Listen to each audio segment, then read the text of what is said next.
Et surtout ce qui est grave, dans l'église, il y a l'église catholique. Parce que dans mon niveau, il y a des politiciens.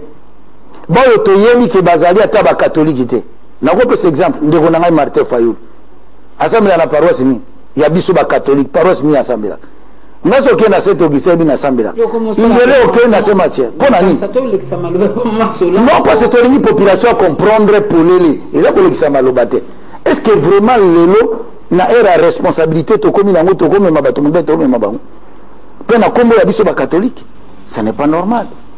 Donc on a une marche et simbité et réussite. Les amis même makambo marche c'était convoqué de marche au pluriel parce qu'il fallait ba marche et longwa à partir ya ba paroisse pour ekende ba bengango ba marche et ce qui est grave biso to organiser ba marche na ligne que peuple à comprendre.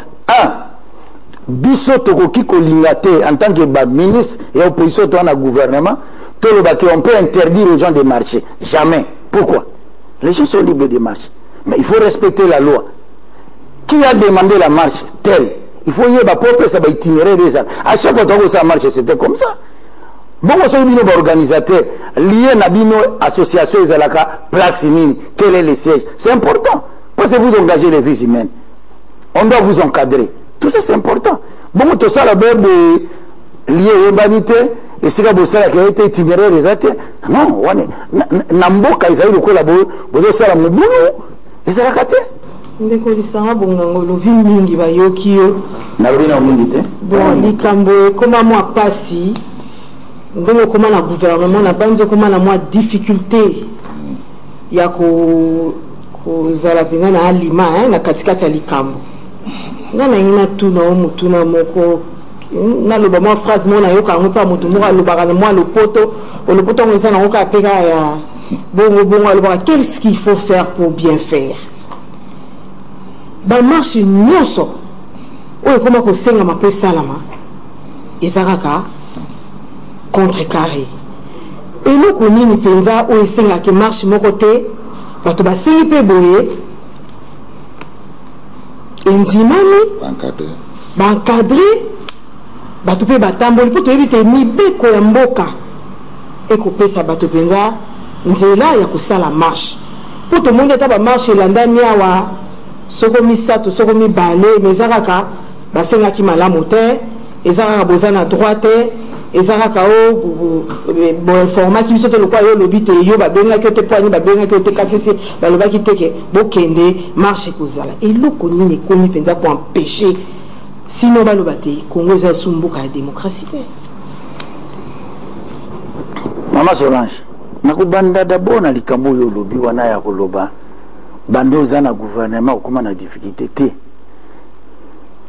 Na rappela kaka makambo tango tozalaki koloba makambo ya dialogue yao personne n'y croyait biso tozali na lobaka na bino ba sacrifier bolinga ondi matin na yebisaki ndeko na nga mosusu ya G7 tosolaka na malamu na bino ndeko est-ce ezali normal bino bovandi boumeli pe na président Kabila pe tango bino ezalaki période bovandi ba frais de fonctionnement ba makambo na bino tout eza malamu. Mais nous, pour protéger l'accord, pour protéger l'accord, Maman Solange, la nanga malam, tout côté comme des sacrifiés. Et nous y sommes. Tous allés battre encourager bis. Parce que nous, vous prenez l'accord autour d'un individu ou de deux individus. Mais nous prenons l'accord autour de la Congolais nyos, tout protéger Mbano Tozui, na katia accord. Pas de référendum, pas de troisième mandat. Mais bien, vous autres l'accord individu. Si l'individu est là, c'est l'accord. Non. Nous sommes sacrifiés parce que na ligne bande kobaye babiso na testament lelo oyo ketoko lobake papa Etienne Tshisekedi akufi atikeli biso comme testament nini. Testament liboso dialogue oyo atikela biso. Na dialogue na lobaka na biso nini. Pourquoi il a accepté le dialogue? Parce que j'étais en train d'expliquer nawa nana poto tango nazali ko tambola ko sala ko expliquer na bato. Pourquoi papa Tshisekedi andimaki dialogue? Alobi bana na ngai, j'ai compté des morts. Il y a meeting, mort. Il y a marche, mort. plus jamais de morts. Donc depuis le gouvernement marche à la soute. Non, non, je vais expliquer au maman. J'ai compté des morts. Je veux que tant qu'il y a un dialogue, na kati ya dialogue wana toko kabula ezala pouvoir ezala loi etana mona ndenga malamu lelo gouvernement union nationale lelo seni boye etango tozana na groupe na biso na 5 ans j'insistais na ibozolo babande ko tolingi to 6 à 5 ans seni to suki boni awo tozo signer accord parce que papa lobaki il faut to tia sérieux na makambo dès que to ce gouvernement union nationale toke et Kabila le président Kabila partira en douceur.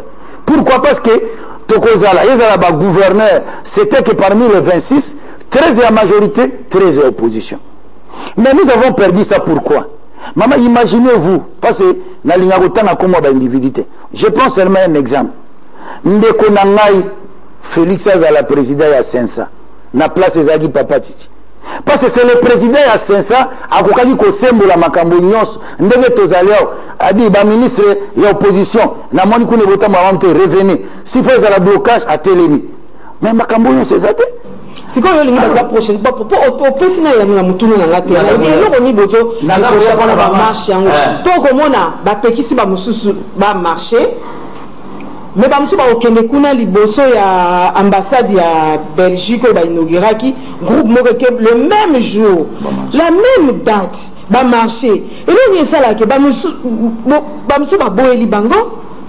J'espère que nous allons se faire comprendre. Bamosu bandimeli bango mais toi quand la carte circonstance moko toi quand la carte ba accord toi ça quand la carte ba 500 toi ça quand la carte ba calendrier c'est bima qui toi quand environnement moko mais pour nani pour bamosu ezoko simba bamosu ezoko simba te yo utaki na opposition expliquer dans comme membre opposition à la gouvernement bon soit aux membre opposition expliquer biso nano to musu pour okoki ko yeba ke ah obi biso ba driblaka biso expliquer appeler le ko ça na opposant. Merci.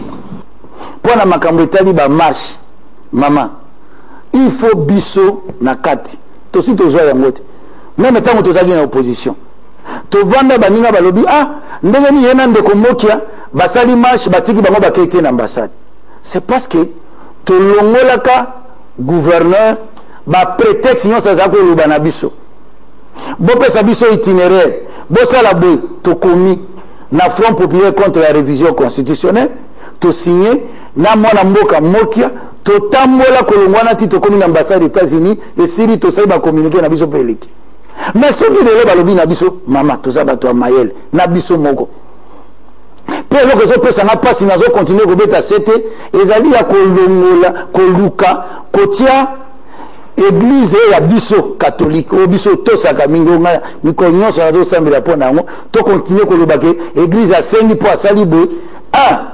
Et ce n'est pas normal que Bandeko Basenga ou Bandaïwel. Balobake itinéraire Zaboué. Et ce n'est pas normal que Bassou Nebino de Kabolo Bagé, siège à Nabiso Zaboué. Non, mais pour Nabiso. Na bateau, Romo Nabiso, et à la mine bateau, Nabiso. C'est ça l'élément. Et là, que Zana Kabiso, pour contourner, bureau, Bango, l'État, c'est une chose, Tozanango, Topes. Tu Topes, si tu veux. Bon, marche à les 19, Tozoga Pony. Pour te salaka débat, au biso Tolobaga, oh non, Balobine, le gouverneur a dit, marche, parce que gouverneur a l'ongwa kati na ndako na bureau na ye kulutu na biso André Kimbuta kini saba journaliste bobo sanakate ayakati na bureau ya siège ya Fonus et c'est que tu sangana bobo sanyango et il est venu nous annoncer que marche est autorisée to bandaka ko peto tambola pour to longola ki ba prétexte nyonso to zali opposition to lukaka pe so ba sengi dikambote to tsango na mulongo c'est tout ce qu'on demande. Le lobby joue Moussobi bon, prétexte Bandeko Bosenga Yango Ilongo, tout à l'année qu'on salé. Qu'on le fasse. Voilà. Ndeko Jean-Pierre Lissanga Bonganga, statistiques rapidement. 167 paroisses na Kinshasa envahies. C'est plus de ça. Ouais. Ça n'a pas de plus de 167 paroisses envahies. Gaz lacrymogène. Profanation église catholique. Na Saint-Dominique, Maman Mokakoufi. Et l'équipe na télévision. Tout le monde y a un Jean-Pierre Lissanga Bonganga, pour l'année, il bras de fer bino gouvernement de l'église catholique. De aujourd'hui, au sein de ma et c'est vraiment le moni, et le mieux yangai, mon appendant catholique, vous n'avez pas bras de fer de l'église catholique. Le problème est ali, ya bandeko oyo basalaki initiative wana ezalaki tellement kosalema na ndenge elongo bani te eke esali mabe lelo mpo elakisa ke ekomi église catholique soki olanda église catholique eza 5 ans bakoyebisa yo olandaki représentant ya pape bayambaki ye na ya vice-ministre affaires étrangères il a parlé je suivi ke biso catholique toza na kati ya makambo wana na ndenge wana te c'est une association locale oyo ya bacatholique esali mais association locale wana esali leyo nini ndeko juru yango na bitozwaka makambo ya mokili osérieux lelo biso bacatholique na crédibilité ya bacatholique c'est ce qui a permis même lelo ntango lobakaki ke tokende dialogue wapi kojoa yao biso boyi mais ntango balobi na président Tshisekedi kezali catholique abi ok tokende bwana esalemaki mama Sylvie ntango esalemaki boye eza mpona nini crédibilité ya église catholique mais bandeko wana na eloko bakoki kosala boye église catholique ezalaka ezali peti lelo na milliers de villages okende olatisa yango eloko akolobaki tosali boye parce que biso tu toyebi mama alobi oyo no bandeko basalaka bamarche ezosimba te non seulement kosimba te tomoni ke lelo biso toza kosala marche ndenge nini marche ezalaka eloko ya balider na chaque coin lelo soki okei na rassemblement otangebi combien de leaders bakobima marche to liboso ezalaki 24 communes Frank Dionga kozala esika tel Martin kozala esika tel ngana kozala na Lemba Chibala kozala donc bokaboli ba leader aujourd'hui déficit ya ba leader tango ekoti ekomi sikoyo problème lokola catholique asali ça omoni onguma ekomi ndenge mosusu mais tango bana mibale baza na makambo yo ozali papa moboti mpe lokola lelo biso bacatholique okokokota te pozwa parti mpona mwana moko non raison pour laquelle eloko kolatisa yango non ezaka catholique non baorganisateur wana babebisi lokumu na biso bacatholique soki eza esika kofunda babino epapapa bofunda bango biso tokofunda bango mpo biso toza bacatholique eza baternir na français ndenge balobaka image ya biso baorganisateur eloko wana et plus jamais ça na kombo ya biso nyonso ndeko rapidement parce mama Sylvie ozomaloba top Congo bokangi yango bokati signal na babino gouvernement internet bokataki signal internet bakataki signal RTC brouillé mais ndeko j'appelle ça bonga bona te ke bozo monisa peuple passe est-ce que vous êtes conscient bino bozo gouverner biso oui bien ndeko ji makambo tozolo biza makambo ali sécurité. C'est un problème de responsabilité Yamboka. Parce que Lelo, qu'est-ce qui peut arriver? Qu'est-ce qui pouvait arriver? Lelo na tongo tolamuki, na kaiso yoga qui s'est allé arriver. Na tongo Lelo, aéroport ya Kananga, ils allaient à siéger na tongo. Ce qui population, ce qui Lelo, armée zalaka makaste, l'aéroport allait tomber. C'était tout un plan. Imaginez-vous, ndenge zalaki wana babi batiki, ba paroisse nyonso et bimi.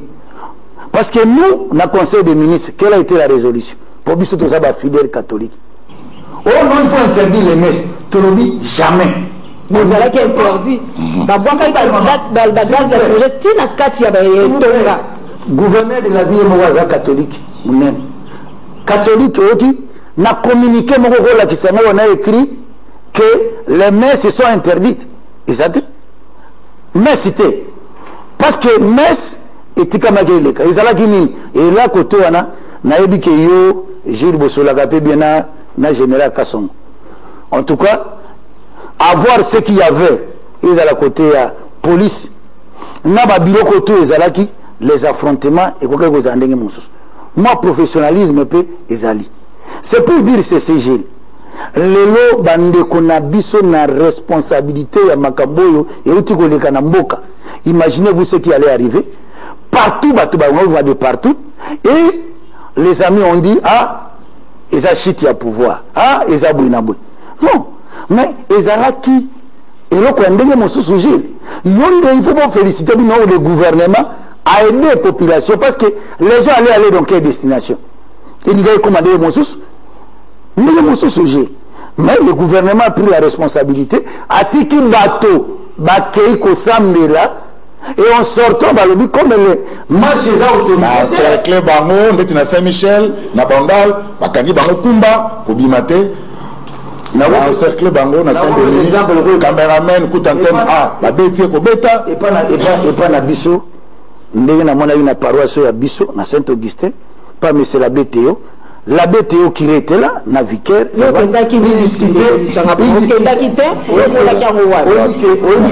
non est-ce que vous comprenez parce que les 31 coups dire que est-ce que vous comprendre ngai na motema na ngai l'essentiel c'est quoi la messe est à 31 décembre et comment qui c'est-à-dire ba endroit biso to sambela ka malamu o to kota de pas na biso na église nos amis les organisateurs donc les autres ils ont voulu transformer ça na balier il y a tout qui kokutana pour aller créer des autres mais comment qui m'a bé c'était makamososo mais moi je faisais quoi il fallait prier pour que bande konabiso que le mal n'arrive pas dans notre pays prier pour que bande konabiso bakofate maman yo kanisi ngane nazaliao isiga na kota ki messe zagini so koti messe bimoke pa na onanda nga ko kota messe te na bana kwa mine troupe non ndiko lisaba bato musu ba kota ki pe messe me bazongi pe ndako ko ni yo kenda ki wana biso yo kota ki messe koti to bimi o koto ki messe te ya solo kende ko vérifier biso ke na kota ki messe yo kana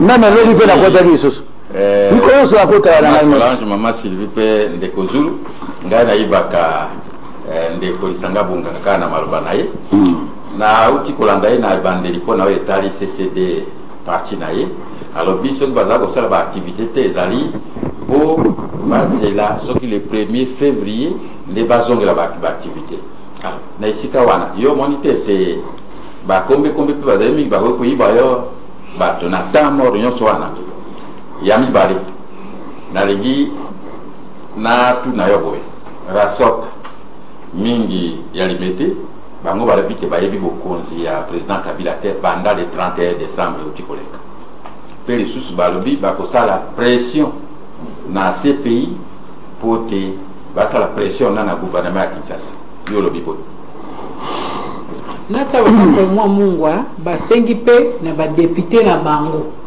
o bazali ba membre à rassemblement ba bima na nani non il faut pas dire ça oh yo la contre là ouais on a joué na sima na banana ono na papa nkoi olobi na ngai ke na mwa tango ozozela ina ne mobimba ba ko yiba yo pe ba momba non na biso to benga kango ndenge mwana mboka Jean-Pierre Mbemba za ko benga politique ya fourmi wana yo sala politique ya fourmi mais pour na respect ya molimo ya nkondo oyo biso to za ko tambola po na kombo na ye ezali malamu te bamona ngani na za ko sala liboso meeting na lemba lobi marche bolti parce que sagesse na biso bomoto na biso bolingo na biso et pas na papa Tshisekedi atika biso elingai kolobake to sangana to sandenge tu poto kundaye papa nkoi ondora likambo oyo babengi dialogue papa Tshisekedi atikeli biso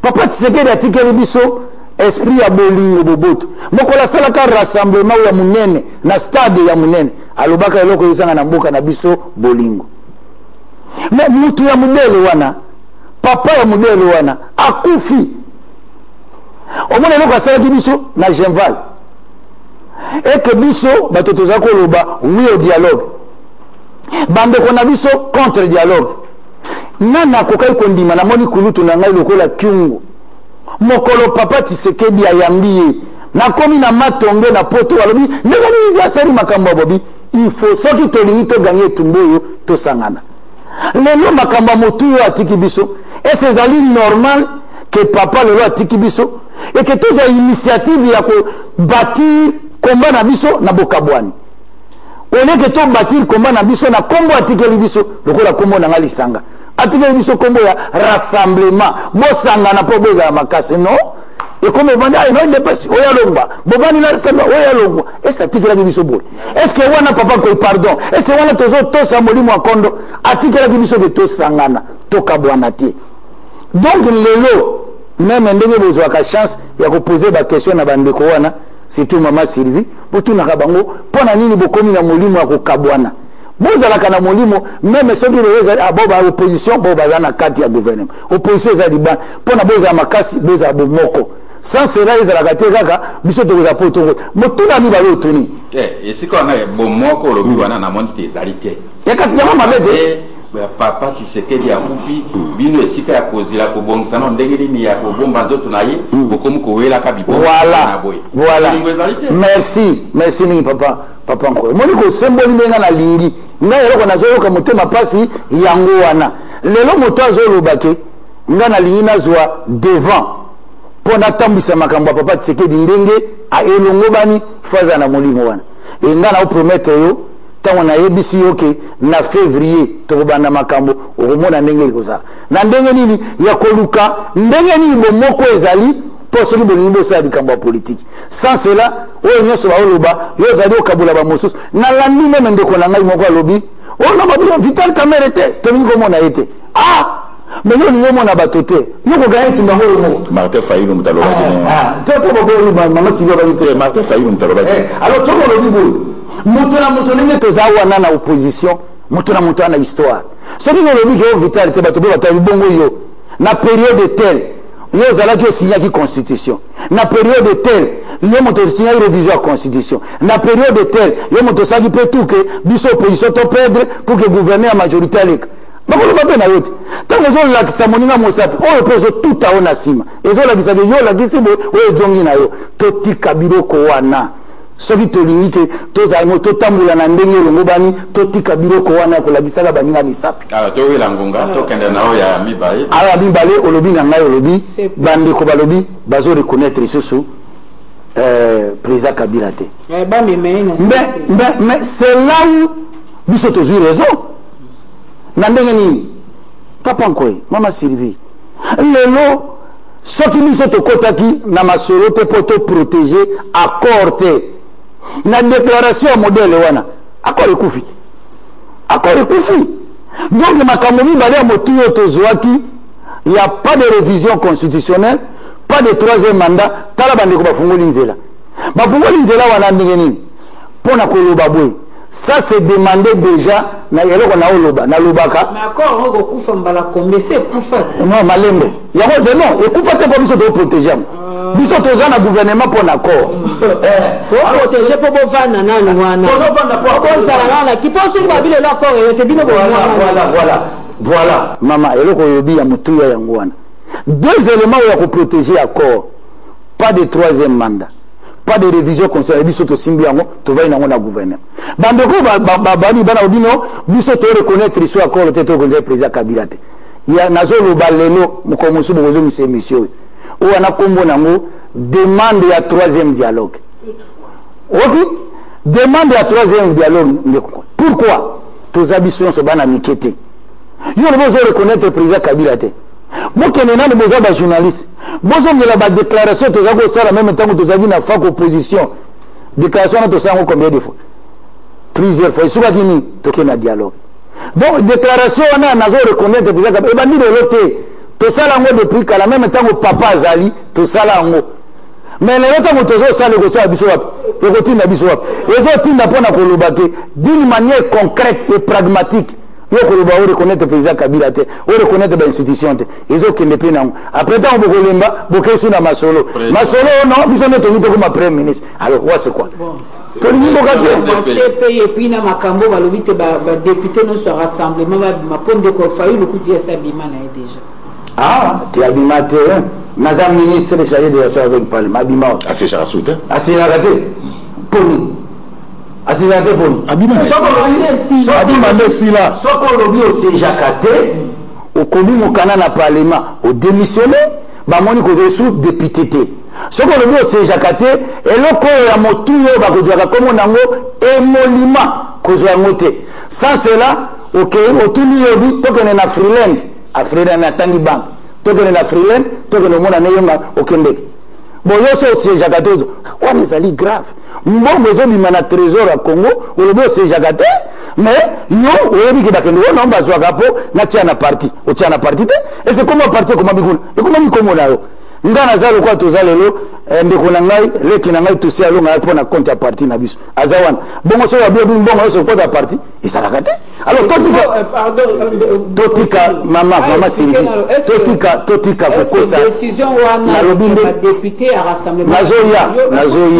nazoya me yango nalobi totika kokosa peuple makambo wana makambo ya lokuta au triomphalisme onga seja te koma kolongo te alors ndenge nazoloba wana lelo bolobi nakozala très bref pour décision eleki grave mpe nayebike kosimba te mama nga nazalaki coordonnateur ya opposition mobimba nasala réunion mpo na décision wana natuni badepute nalobi banani balingi ke basiege te obi moto atombolaka mosaka kadiomi bango tout moto osabi tokokota mpe bato wana tu basi nazoloba baotala ngai parce que c'est moi qui dirige la réunion wana mpe lelo oyo bandeko baya koloba ke balongwa te mama Sylvie nalobi koloba te ke naotanga ndeko na ngai mingi nalinga Martin mingi c'est mon frère mais bokosa émission na ye mpona mpeso question po arépondre nango tozali epa na président Tshisekedi toye kosala rapport ya mission tokendeki poto mama oyo aboti biso na ngai na ye na Félix mama Marthe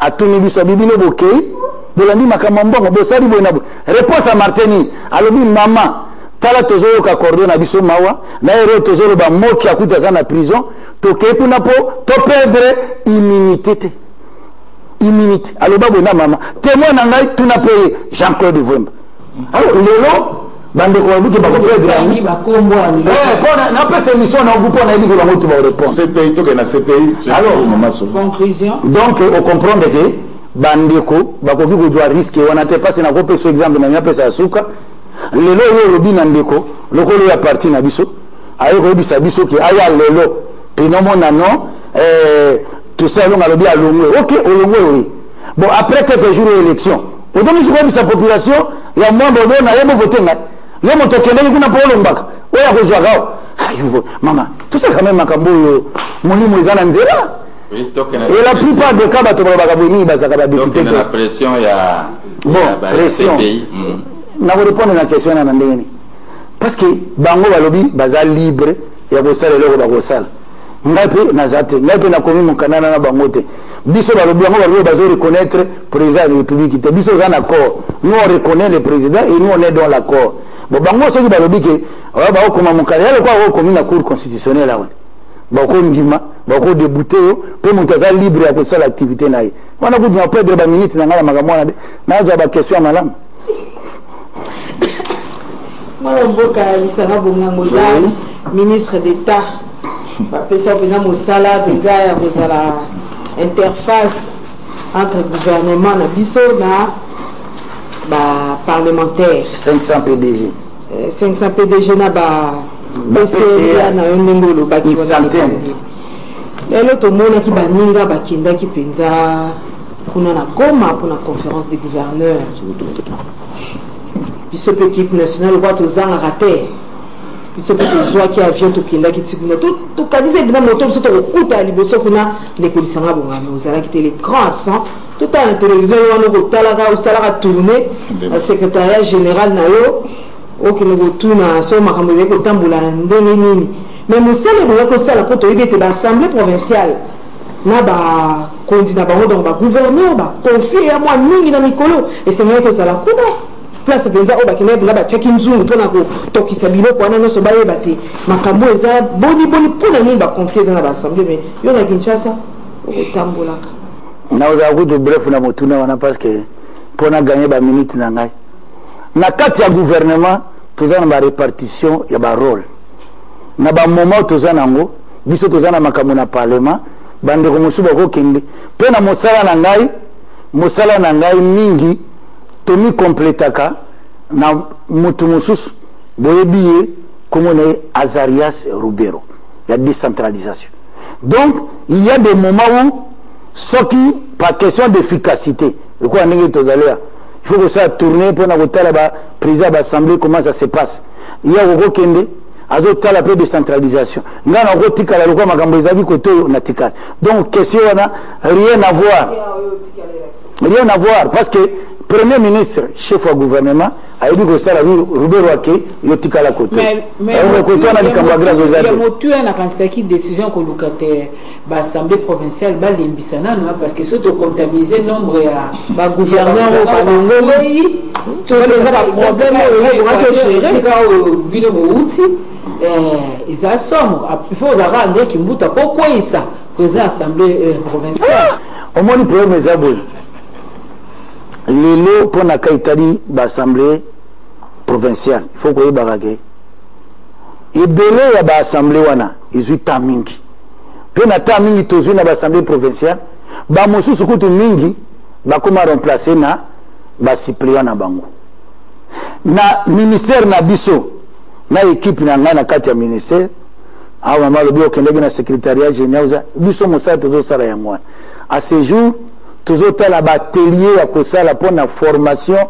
ya badéputé na biso surtout badéputé provinciaux comment les choses se passent makambo ya baconflit wana eza kointéresse biso makasi parce que oyobi ke na vandi boye président assemblée provinciale moko abengi ngai alobi na ngai alobi no mine tatala makambo ezoleka nini o gouverneur azwi gouverneur azwi commandant penda commandant ya azali numéro ya sécurité aye po akende ko présider assemblée provinciale donc aye obabenga na ba député abina commandant yo matakuna au présider assemblée provinciale. Vous vous rendez compte? C'est pour dire que tous encore na mosala makasi na niveau na biso.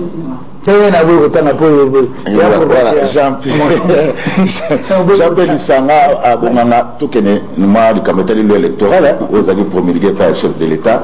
Maman likamezali seuil il y a 1%. Jean-Pierre Lisanga va partir de Koufi pour ça qu'on a débuté mon corps Toussaint Alonga. Donc parti no penza et Koufi na c'est 1%. Pe ami balé na zoumi na likama marche. KLCC on a projeté balobi ba rolembate le 16 février 2018 bazali sous na balabala. Jean-Pierre Lisanga bonganga. Mazbari na yasuka. Na lingi ke ba congolais ba yeba. Manifestation et salema kiwana eza kal CCT. Eza kal CCT. Kal CC ezali mwana mboka Crispin dala yemutazali président. Ouais salema ki ya bandiko wana ezali kal CCT. Parce que pona bango ba mwana ande ni kal CC zo musaza modéré non eza kal CCT. Na yango il faut to ba malamu. Oh le 16 to sala bro. Mais lelo salema. Ndekoji lelo ngana yo so tulobi na bito so mama Sylvia Samila na paroisse ni ngana na Saint Augustin po bato mosto ko mapesi ko batuna ka moto kire na bino kombo na nani yo terbe na baye bato ba yebi bon ba mosu ko to tuna eso ko tuni bino je vous salue Marie oui le ba ngona lingala ayebi ko tute na mesa tongo ba lo ba nini tango mesa sila na no ko mbalo ko la to mbenga loko ezala ka ndenge ni bayebi na ko yebate o catholique o bona bu laiki yango no ya ndenge ni lelo ba biso ti ba laiki to ko telemade to ko lo ba mi papa cardinal biso ba laiki tozali lelo ko pekisa mwana mboka kwa premier ministre Chibala organika catholique te ndako be pemeni wa Saint Augustin okene na yena mosina biso tout to mesana ba catholique opekisa baninga ne biso to sala bino o ya biso pe laike ya biso comité ba laike ya ngoy nana opekisa biso pope to za ba laike mais siko ko ba biso ya budget parce que normalement so le 16 bango ba ko sala biso pe to sala biso to solo to former ya biso ko to ebige to za ba la bino siko za na za côté ni ya bino za la on est équipe peuple siko ya bino za côté on est équipe peuple ya bino za côté so boza na banani boza bana pe ko informer ande kimbuta tena on est za kine yem ta otuna mituna tena on peuple ya ni motuna pese ya heureusement que comprendre moi pour continuer d'ailleurs peuple te peuple soko landi ndambo ya bandeko na biso wana ya ba catholique bango basengi mais landa siko ba déclaration za ko landa non hasop délimité soutien nous quelque partie soutenir bon imaginez-vous ce qui y a biso siko trebi to sali yango ndeko jili nazo kaka exemple parce que ce qui natangi nombre ba déclaration o soutenaki nini wana ya bandeko na biso na ba nombre ba parti politique naza quand même le roi ministre chargé de relations avec l'institution cabinet za ko travailler pour tout le monde banani bazo ça en tout cas ba parti soutenir comme 15 mais ce qui veut te lever pas na biso MLC, UDPS, UNC. Merci maman, merci. Vital Boudaki Okangamachi na kati ya Saint-Michel na Bandal. Merci maman, merci. Pardon. On va y tout en accumuler batoté. Parce que vous êtes tout peu toyebi lelo ndenge makambo ndenge toyebi makambo ndenge koma okokende ka pa obiboke cheka mandai po kangi photo otindi o nazara bakamo sala ndenge obana ko sala bongo ozala sala ndenge wana o note la sala sai ya 1%. Kama na soki na lobi na tangira yo nombre et obi bon biso ya biso to sali po to za ba catholique na majorité pe ba catholique bazali. Alors soki to bandi plusieurs partis wana Makira oya ye soutenir Jean Lisembusa ye soutenir ndeko na biso ngeye photo mona makala kuna na Saint Mathias a soutenir toko mawa te kuba eloko wana te avantage eza une église catholique yango wana parce que même ndenge tozali pa na biso ba catholique lelo totelemi te po lobo na fini cardinal na fini te aza papa biso nyonso mais tumbo ezobunda ezali entre biso na biso ba laïque okolo bo finga moto te parce que même toko utaka na église yo kasi na utaka nani na kati église ngana bani na église na ebike na kati église dimanche nyonso naza na ngana comité d'accueil makolo batenga na programme na servi batenga ite na vandi mais lelo leso mona na ndako ndambe subo koti balobi kitungo oyo bosala pona bato ya majorité kitungo oyo bosala pona bato ya opposition ou bien ceux qui me seraient bien teremi azope na mono kwa kire na biso nenga théâtre et dimanche lobby le premier kira tei phrase alobi bolinga meme bato balingi binote. Alors tamazo teya avant di bosa zote esa koloba Mateo na tei ezali pona bato ya majorité te bato opposition ka bayoka aloba ko na église c'est ya 1% pour babito ke na suka c'est 1% à partir de Koufi ba na toussaint aloma te koloba boite ndeko ji eloko na biso esa stratégie parce que ndemo zo poser na question na au niveau de la stratégie na bino opposition bosani non na pesi exemple les lobbies sont aux opposition na kati ya gouvernement un homme politique s'adapte na ba situation ndeko Gilles si lelo biso to bundaki etumba pona na kati ya gouvernement to tiaki yango na circonscription c'est na pe circonscription maintenant le communiqué ba député bango bato baza naval malgré ba opposition bazaki te mais ça les mike le kindengo wana mais nous sommes au gouvernement tant le chef de l'état a publié eloko que non ezandengo wana nous en tant que membre du gouvernement nous n'allons pas aller à l'encontre yango ndeko jiri biso si en tant que membre du gouvernement de ça nini lelo to na stratégie na biso qu'est-ce qu'il faut faire au Kolanda d'habitude au somona ki biso comment nous faisons nos déclarations. C'est-à-dire, comme un déco vital, alors que Abimi naye azana kati ya gouvernement bisona makama tibalate. OK. Groupe ya opposition signataire bayo bakendeki na dialogue ya Kojo. Moto akoma lokola chef de file, akoma lokola ta chef de file, eza José Makila. Et pas na biso na rassemblement parmi ba signataire to signaki ngana olengankoi. Olengankoi azana 500 ngana za na gouvernement. Je suis le seul signataire et à Rassop au gouvernement. Alors, tout ça, la Gabouyeni. Nous nous mettons, nous avons la déclaration, na biso tozali, na la signataire à Rassop, na ndekonyo se trouvant du gouvernement Mobimba. Ce qui tous eu na question opposée. Ozu a TD à Makila. Ozu parti à Jean Lisembusa. Ozu parti au Yanga. Et là, on va un groupe parlementaire. Ozu, il y en a un camarade Nodinga Mingi Bitakwira et les autres. Ce qui est ici, ba parti nyonso wana.